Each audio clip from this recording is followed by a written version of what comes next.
Ta société est en croissance, elle est rentable et pourtant ton niveau de trésorerie n'a jamais été aussi bas. Ou à l'inverse, la situation est un peu compliquée, tu mets du temps à te faire payer, tu as des décalages importants dans ta trésor et tu sais pas quoi faire. Cette vidéo est faite pour toi car je te donne tous les moyens de financer ton besoin en fonds de roulement, le fameux BFR. Promis, à la fin de la vidéo, tu auras trouvé la solution pour être un peu plus serein en fin de mois quand tu devras payer tes salariés, tes fournisseurs, la TVA et tout le tralala. La qualité de ton sommeil me remerciera. On y va, allez, c'est parti.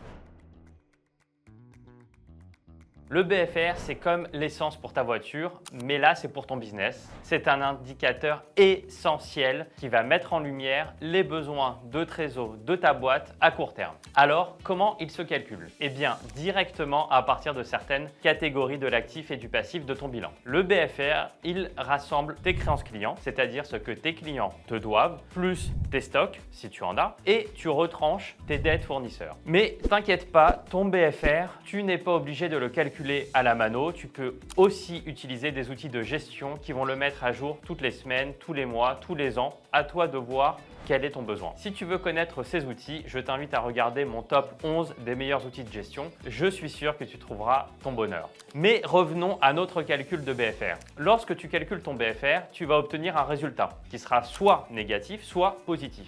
Si tu obtiens un résultat négatif, ça veut dire que ton entreprise génère un excédent de trésorerie. Ça veut dire que tu reçois les paiements de tes clients avant de payer tes fournisseurs. Par exemple, si tu es dans la restauration, le retail ou la grande distribution, tes clients payent immédiatement alors que toi tu payes tes fournisseurs plutôt entre 30 et 60 jours. Maintenant, à l'inverse, si tu obtiens un résultat positif, ça veut dire que ta boîte doit trouver un moyen de financer ses dépenses car tes clients vont mettre plus de temps à te payer que toi tu ne payes tes fournisseurs. Une fois qu'on a dit tout ça, concrètement, quelles sont les solutions pour financer ton BFR? Comme on vient de le voir, il faut savoir que le BFR fonctionne via 3 paramètres. Les créances clients, les dettes fournisseurs, la gestion des stocks. Donc tes financements vont jouer avec ces 3 éléments pour maîtriser ton besoin de trésorerie. Première solution, tu peux faire un crédit de trésorerie qui va être remboursable sur une courte durée. La banque te prête une certaine somme d'argent pour couvrir les décalages de trésorerie de ton entreprise. Il faudra réussir à prouver que ta société peut rembourser ses dettes et donc lui présenter ton business plan, les derniers bilans pour qu'elle fasse une étude de faisabilité. Le business plan, on en parle très souvent sur cette chaîne. Si tu sais toujours pas que c'est vital pour ta boîte, je te laisse cliquer en haut à droite. Si ta banque ne veut pas te financer, tu peux regarder du côté de solutions du type Carmen, Silver ou De Facto. Ils peuvent te donner en 48 heures un go, no go et c'est très pratique. Ensuite, le découvert bancaire peut aussi être une solution pour toi. Ton entreprise pourrait avoir plus de souplesse pour gérer ses flux de trésorerie et tu sentiras moins les décalages entre les décaissements et les encaissements. Mais fais attention car le découvert est limité à un certain seuil et il est utilisable sur une période qui est assez courte. Et si les factures de tes clients ont tendance à prendre beaucoup plus de temps pour être réglées, clairement, un découvert ne va pas te suffire pour répondre à tes besoins. Je ne sais pas si tu connais le factoring ou l'affacturage en bon français. C'est un financement à court terme qui peut s'adresser à n'importe quelle entreprise, quelle que soit sa taille et son secteur d'activité, mais uniquement en B2B. Concrètement, comment ça se passe? Cette technique te permet de céder tes créances clients à un établissement financier spécialisé qu'on appelle le factor. Le facteur te paye immédiatement les factures de tes clients et tes clients payent ensuite directement le factor. Cette technique te permet donc d'encaisser tout de suite ce que ton client va effectivement décaisser dans 30, 45 ou 60 jours. Et là, tu vas carrément réduire tes délais de paiement et crois-moi, un décalage de seulement 10 ou 20 jours peut te permettre de financer des pics de BFR. L'inconvénient, c'est que tous tes clients ne vont peut-être pas être éligibles et qu'à partir du moment où tu décides de céder les factures d'un de tes clients, toutes les factures liées à ce client devront être cédées au factor.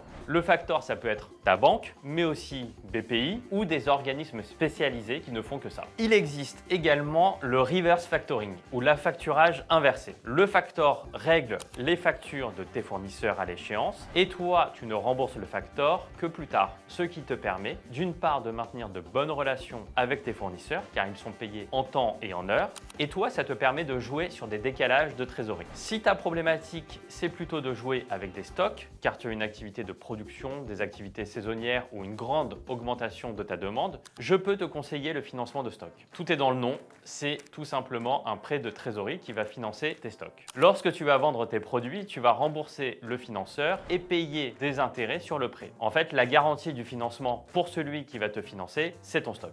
Ce prêt va te permettre de libérer du fonds de roulement à partir de tes stocks et de répondre à tes besoins de BFR. Tu as besoin d'investir dans des équipements, et dans ce cas-là, la meilleure solution, c'est le leasing ou le crédit bail. Le principe est tout simplement de louer un bien sur une certaine durée plutôt que de l'acheter. Tu vas juste payer des loyers tous les mois et à la fin, tu auras la possibilité de devenir propriétaire de ton équipement en payant une option. Autre solution, si tu as besoin de trésorerie et que tu détiens à ton actif des immobilisations, par exemple un bâtiment ou des machines, c'est ce qu'on appelle le leaseback. Alors, comment ça fonctionne? Tu vas vendre cette immobilisation dont ta société est propriétaire à une société de crédit bail qui va te le remettre immédiatement à ta disposition par un contrat de crédit bail. L'impact cash est immédiat. Tu reçois une somme d'argent importante et ensuite tu vas payer des loyers pour continuer à utiliser ce bien. Dernière solution qui s'adresse aux startups qui font de la R&D et qui bénéficient d'un crédit d'impôt recherche ou crédit d'impôt innovation, ou parfois les deux, c'est d'obtenir un préfinancement de ce crédit d'impôt. Prenons un exemple concret. Une startup qui va engager des dépenses éligibles au crédit d'impôt toute l'année, puis en début d'année, elle va procéder au calcul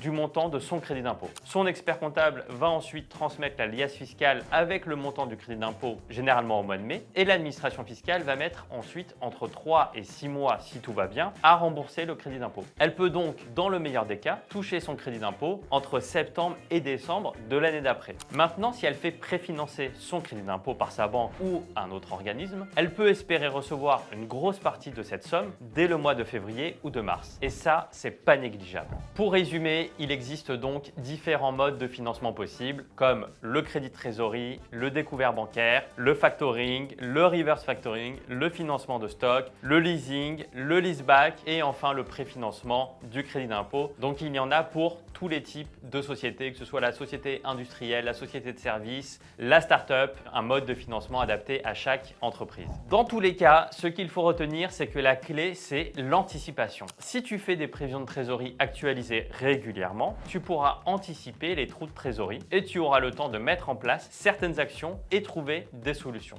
Si tu vas voir ta banque quand tout va bien pour négocier une autorisation de découvert, il y aura plus de chances qu'elle te l'accorde plutôt que si tu vas la voir une fois que ton compte est proche de zéro. On l'a vu, il existe de nombreuses solutions, donc un dernier conseil que je peux te donner, fais-toi accompagner par un DAF externe qui va déjà dans un premier temps anticiper tes trous de trésorerie, puis qui va mettre en place les solutions de financement de ton BFR. Chez Mindset Finance, c'est des missions qu'on a l'habitude de faire pour nos clients, donc contacte-nous si tu es intéressé. Like cette vidéo si elle t'a plu et t'a aidé, et si je suis passé à côté d'une solution de financement, dis-le moi en commentaire et abonne-toi à la chaîne pour ne pas louper nos prochains contenus conseils pour bien piloter ta boîte. À bientôt!